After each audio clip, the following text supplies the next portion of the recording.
What up, Daily Supply fam? It's your host, Bravo Billy, and we are bringing you episode 2 of the Daily Supply podcast.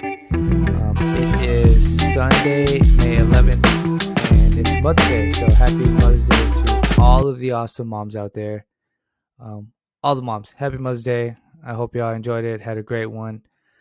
And yeah, so in today's episode, we're going to go over a few things. As I mentioned in episode 1, on this episode, I wanted to go over how I got into the hemp cannabis space.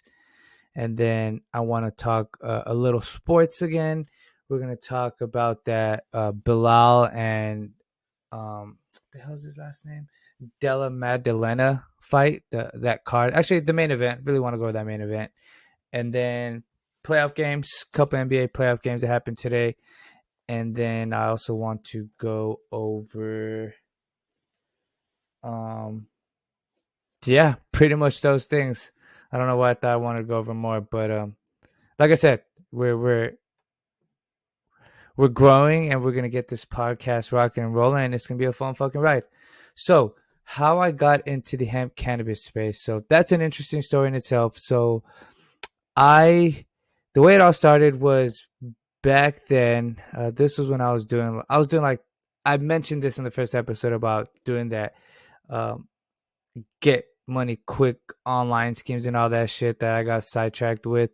I did make a little money off doing that shit, but it wasn't a lot. So I was in the middle of that, and then I was like, you know what? I need a more steady income for shit that I actually give a fuck a little more about. You know what I mean? To at least hold me over till I'm doing my shit full time. So I used to smoke hella cigarettes. And I wanted to get off that shit for years. For years, I wanted to get off smoking cigarettes. And then this was when like the vape industry is barely taking it off. So I'm browsing, doing my little job search shit. And I saw an ad that said smoke-free technology consultant. So I started reading the details, and it was about this vaping company. It was a new industry. And I was like, you know what? The pay was decent. It was a new industry. I actually gave a fuck about it because I am a cannabis consumer. And I figured, you know what? Vaping's going to fucking help me get out smoking cigarettes. So I hit them up. I applied. I had an interview. The VP of the company loved me when I met him. He said I'd be a great fit for the company. Woot-de-woot, all this, that good stuff. You know what I mean? Killed the interview. And then he let me know. He's like, so you have one more interview with one person. It is my brother. He's the owner of the company. And it's going to be a phone interview because he doesn't live in town. He lives out of town. And I was like, cool. I'm open for that. He ended up calling me, talked to him for a good, I don't know, 10, 15 minutes maybe. Thought I did hella good on that too. So that was that. I was like, cool, I'm about to get this new spot, doing this smoke-free technology consultant shit. But a couple days went by, and then the dude hit me up, and he was like, hey, man, I loved you. I thought you'd be a great fit for us, but my brother, he didn't give you the go. And I was like, what the fuck? So back at it, went back on the job search shit, and then I saw another one. It was kind of a similar ad, but it wasn't the exact same ad, but it was same job requirements, same job duties, same all that shit. So I applied here. This was through a hiring agency, okay? So I applied. They called me in. They had an interview with me. They're like, we love you. We think you'd be a perfect fit for this company. So we're going to pass your information on to them. So as all that's happening, I'm like, cool, I'm about to get this other spot. It'll be a cool little spot to get this shit popping up and, you know, whatever, get this money coming in to grow the other shit. And again, it'll be shit that I actually give more cares about than the online shit I was doing. So I was excited about that. And then they hit me up and they're like, hey, the company that they said they're gonna have to pass on you because they already interviewed you. And I was like, what the fuck? You gotta be kidding me. So apparently the company that I had applied for, where they loved me except for the owner's brother. They they were using this agency to get the reps to grow the company because it was a startup. It was a startup for sure. And I was like, get the fuck out of here. This is a good story for like persistence and knowing when you want something, you just need to go for it and shoot for it, and no matter what it takes. So I was like, you know what, fuck that shit. Because the lady had told me, she said, look, I think you were a great fit. I'm not sure what happened before when you talked to the owner's brother or whatever, or the owner himself or whatever, but here's their contact info. Go ahead and reach out and see what they think. So I started calling this dude. I was like, yo, I will start wherever you want me to. I don't give a shit. Just give me a fucking chance and I'll show you guys what's up. Because I know I'm good at sales. I put in the work. Not just because because I'm saying it, but I study the game. I've read the fucking books. I've watched the videos. I put in the time and effort. I know how this shit goes. So yeah, I told him, I said, look, I'll start wherever you want me to. Just give me a shot, dude. Just trust me. So he was like, all right, you know what? I think you would be a great fit. I'm going to see if we could figure out a way to work you in. And then so I just kept calling like every other day for like a week and a half or so, until he said, you know what? We got a position for you. It was called a sales support position. And in my head, I was thinking, I was like, you know what? Whatever, my foot's in the door, I'll fucking show them what's up, and then I'll get my territory or whatever to, you know what I mean, sell the products. So they ended up hiring me like that. And then when we're going through training, one of the other people that they had selected, I can't fucking believe they picked this person. No offense to them or anything, but I was like, there's no way this person is better than me at selling shit. So through the training, this person ended up following up, and they're like, hey, you're just going to start right off with the sales team and you're going to get a territory. So I was like, money. So I got that spot, and then I worked there for 3 years. And the company blew up, and then they got bought out by a publicly traded company. And then if you guys have ever worked corporate, I don't know, corporate's just not for me, I got to say. At least the way they were doing it, super old school. I mean, we're on the fucking phones all day, and they wanted us to wear like shirts and ties and shit. So I was like, well, this is not a good fit anymore. And then there was this CBD company that was getting launched. I believe they had been out for like a couple years, but CBD wasn't a big thing yet.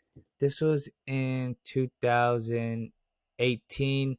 CBD started like really hitting the scene like 2017, 18 or so.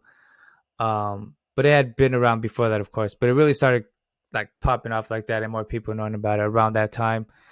So yeah, this company used to manufacture e-liquid that we used to sell at the distributor I was with for the vaping company. And yeah, a few of us, we ended up leaving the vape distributor, and we ended up going to the CBD company. Yeah,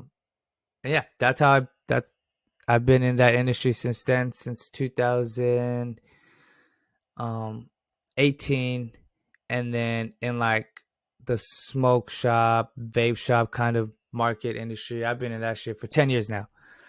Um I've enjoyed the ride. It's been ups and downs. Now it's crazy. Now you don't just have CBD. You have fucking CBD. You have THCA.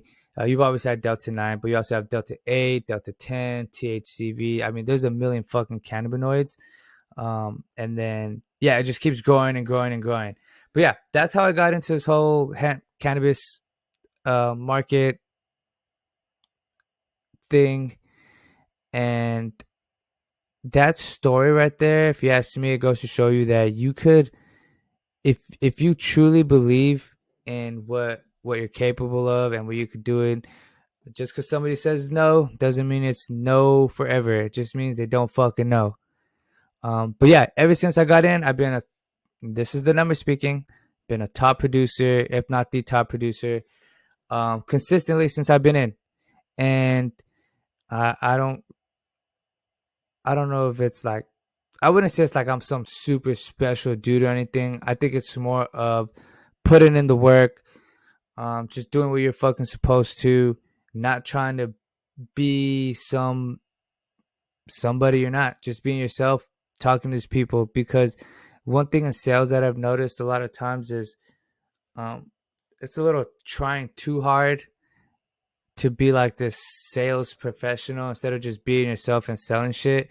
And I think that's where I really hit home. But again, it's with putting in the work, doing the effort, learning, knowing what's going on in the industry, knowing trends, knowing what's going on in the news, knowing about product. You just got to put in the work. But yeah, that's how I got into the industry as far as the hemp cannabis shit goes. It's been a cool ride, ups and downs for sure. Um, yeah, it's been an interesting ride, but yeah, consistently growing, learning. Shit's always changing. There's fucking laws and regulations that are different from state to state, even from fucking city to city. Um, it's crazy. It's a crazy market, but you know what I mean. That's how I got in it. Still in it, and you know what I mean, rocking it while we're here doing that shit. Now, as far as this fight that went on yesterday, um, I didn't watch the whole card. I saw the fight before the main event, which was Shishvenko, and then I forgot who, Fiora, Fiora. I don't know. That fight was pretty good, but dude, that fucking Bilal and Della Maddalena fight was a fucking war, bro. Those two motherfuckers are tough as shit. I mean, anybody in the UFC is really fucking tough. They're crazy. They're like modern day gladiators. But goddamn, Jack fucked Bilal up, yo. His fucking whole shit was split like a motherfucker right here. Um, I was reading he broke his orbital, broke his nose, and then he had that fucking gash right here from that knee he took, and then that split lip. So congrats to Jack. That was a big dub. I wonder how long he'll hold that title for, because there's a lot of fucking killers in that fucking weight class. But yeah, I thought that fight was great. It was a great fucking fight. And then today I did put in some solid little same game parlays for each playoff game, and I didn't hit on any of them.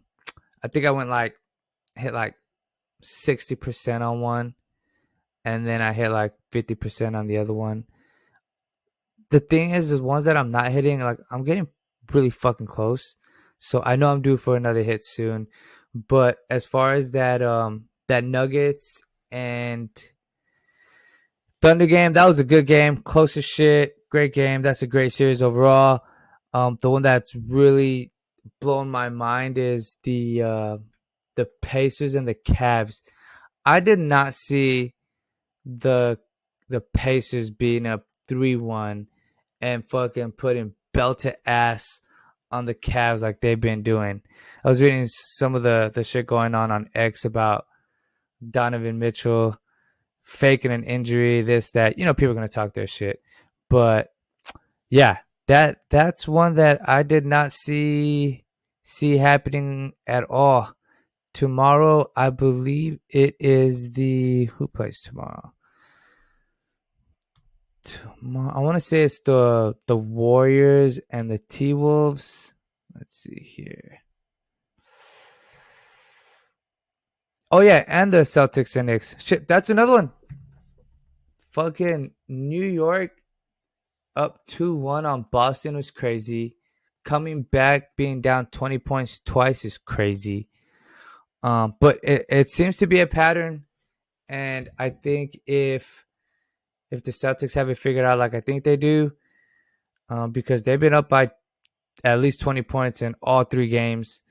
That should be a series that the Celtics take, and then the T Wolves and Warriors. That's a good series too. I'm calling Minnesota taking it. That's just me, but yeah, it's been exciting playoffs. That fight was good. I'm not sure what other fights are coming up soon. I gotta check on that. But what else has been going on? That drop that I mentioned, I got that first drop up. I got another drop I got to work on. It's about 25 more pieces. So if you haven't checked out the shop, check it out. It's lacultura.shop. Don't forget, would appreciate that very much. But yeah, guys, that's how I got into the hemp cannabis space. Been doing that shit for a minute. And if you guys are in it, in that same space, cannabis, hemp, smoke shop, vape shops, all that shit, tap in. I'd love to connect with you guys too. Just like I'd love to connect with all the resellers out there selling hype beast, even vintage, of course, is what I do. Sneakers. Just tap in. Let's connect. I like growing with the community. Well, that is it for episode 2 of the Daily Supply podcast.